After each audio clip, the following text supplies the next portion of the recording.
Welcome to ADHD Whiskey. My name is Matt, and today we're reviewing the brand new collaborative series from Bardstown Bourbon Company. It's a Bardstown Bourbon Company Foursquare Rum collaboration. Shoo! Beautiful bottle, if I do say so. America. And I might as well pour some in this oddly shaped, funky fun glass that Bardstown Bourbon Company sent me.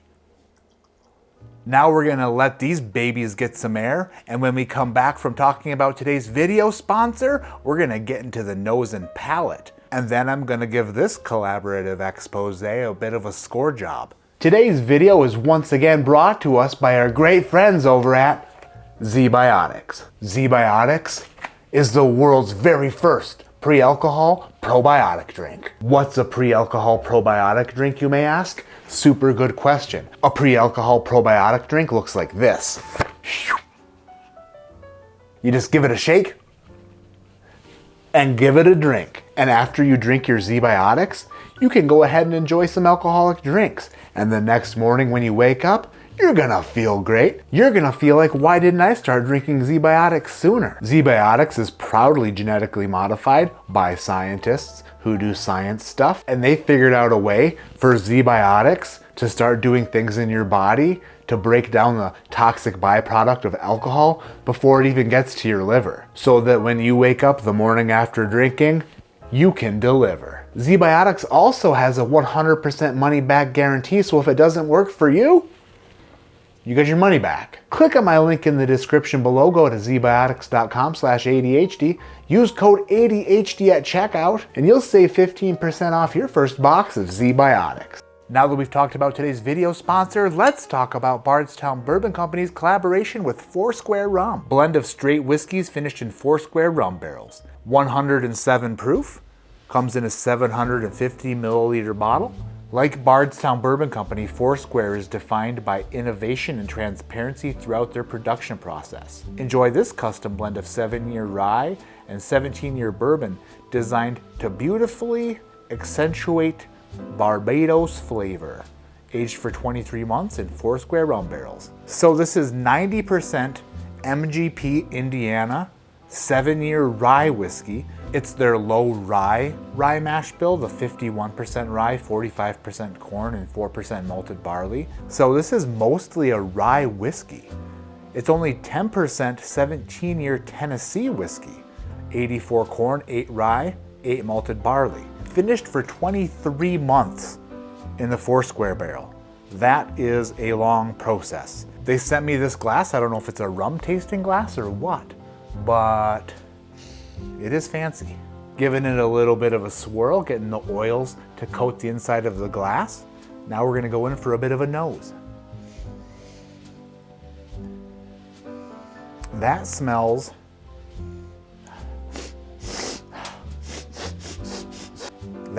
very rye forward. A lot of rye spice just coming out of the glass. One of my favorite notes that I get on some rye whiskeys, I'm getting off of this. Some of the low rye whiskeys, like a Knob Creek rye for example, start to have a bit of a juicy fruit gum smell to it. This smells a lot like juicy fruit gum, like a peppered juicy fruit gum. A little bit of spiced apple rings and ham. Yes, you heard me right. It's like a honey-baked ham, spiced apple rings, and juicy fruit gum, topped with a little bit of cracked pepper. Tell me when to stop.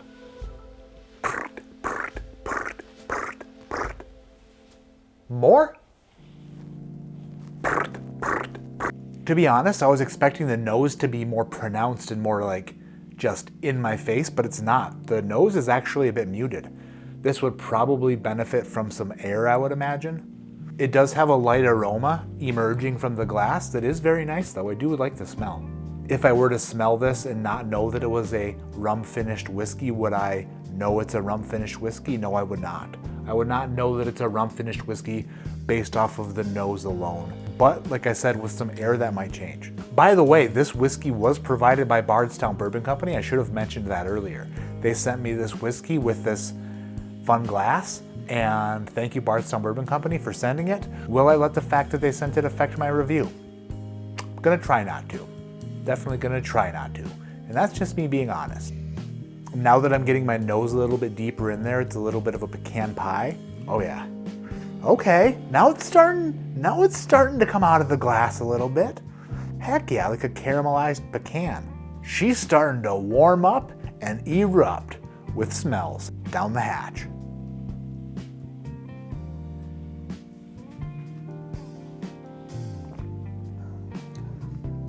Ooh. Okay. You would think that 23 months inside of a rum barrel would be like a lot, like a long time. But this isn't over rummed. It's a much softer, much more delicate whiskey than I was anticipating. But it does still coat the mouth really well and have a very nice drinking experience. I like this. Second sip.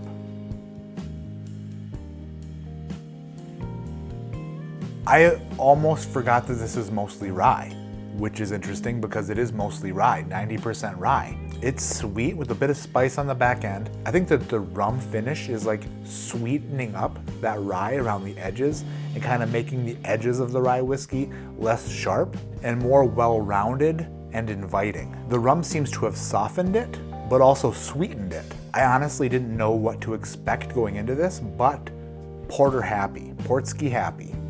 The longer it sits in the glass, the more the nose and the palate impresses my ass. For some reason, this is a bit nostalgic and bringing me back to my childhood for some reason, and I can't quite put my finger on it. Tootsie Roll, brown sugar, cinnamon, a little bit of a Belgian waffle with like some berry syrup, from the old high hops. It is sweet, but not overwhelmingly sweet.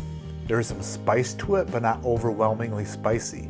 There's some proof to it, but it's not overwhelmingly proofy. It's oily, it has a great finish. The palate is a little bit light, but I'm appreciating it. This is a much softer, much more gentle whiskey than I ever imagined, and I actually friggin' dig it. I dig that. I dig that about it.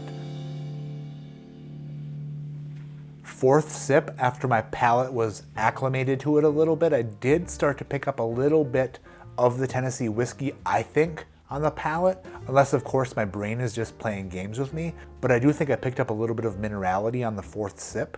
The fourth sip provided a little bit of the Tennessee whiskey palate that I was happy wasn't there previously, but it did just make an appearance towards the end. And I'm afraid that now that I've tasted that, I'm gonna continue to taste it. And it took what would have been an extremely good score for this whiskey down a few notches to just something that I really enjoy, but isn't phenomenal. Because I'm starting to get that mineral finish now in the palate. Yeah, it's on the very end. It is on the very end. Dang. I do still really enjoy it. I do still think it's very good. If you don't mind that little bit of minerality that you get from a Tennessee whiskey, I would say that this is definitely something that could be up your alley, possibly up your ass in the best of ways. If you absolutely cannot tolerate the minerality that comes from a Tennessee whiskey, I would advise you to definitely try this before buying this. At $160, I'm not gonna tell you to rush out and go buy it. Try to get a pour from a friend or a pour from a bar, or if you visit Bardstown Bourbon Company, try to get a pour from their bar. As far as what I think about it, they did a great job. They did a great job. What I've come to find out is that a little bit of Tennessee whiskey goes a long way. And even 10% in this blend, after it sat in a rum cask for nearly 2 years, that minerality still makes an appearance. Today, Bardstown Bourbon Company, collaborative series with Foursquare Rum, receives a score of 7.9. It is very good. And if you're out there and you think that 7.9 is a bad score, it's not. 7.9 means it's very good, bordering on great. Had I not picked up that minerality towards the end, it would have gotten a great score. But after I spent a little bit of time with it, I started to pick things up that I didn't necessarily get in my first couple sips. And those things pushed it from probably an 8.2 down to a 7.9. It's still very, very good. I will enjoy this bottle so hard. And I think that there's gonna be a lot of people out there who absolutely love this. Thank you, BBC, for sending this. Appreciate you so much. Thank you, everybody, for watching. Thank you for hitting the subscribe button, the like button. Thank you for leaving a comment below, letting me know what your favorite Bardstown Bourbon Company collaboration series is. Which one was your favorite? And do you plan on picking one of these up? Or do you think that you'll try one at a bar or steal a pour from a friend? Until next time, my name is Matt, this is ADHD Whiskey, and like I always say, keep your head in the clouds but your mind on taking care of cardboard. Taking care of cardboard. I'm telling you one thing, and I'm telling you it in all honesty. I had a bit of a cardboard problem, like a big one.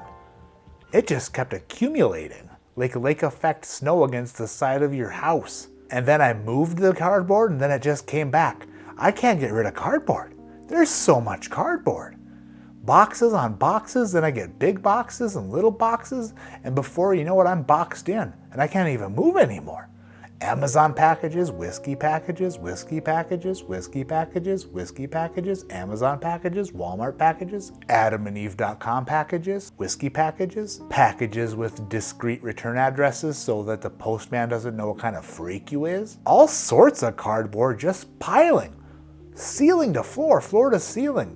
What on the planet friggin' Porter are we doing here? I can't break down cardboard fast enough. But I think after like several dozen cardboard cuts and losing 3 or 4 knives and a pair of scissors, I've got what some people would consider to be most of the cardboard picked up in this garage. So if you're a male and you're watching this, be a good husband, be a good spouse, break down the cardboard and get it out of the house. Because the rest of your family is definitely going to be ordering more things and more cardboard is coming.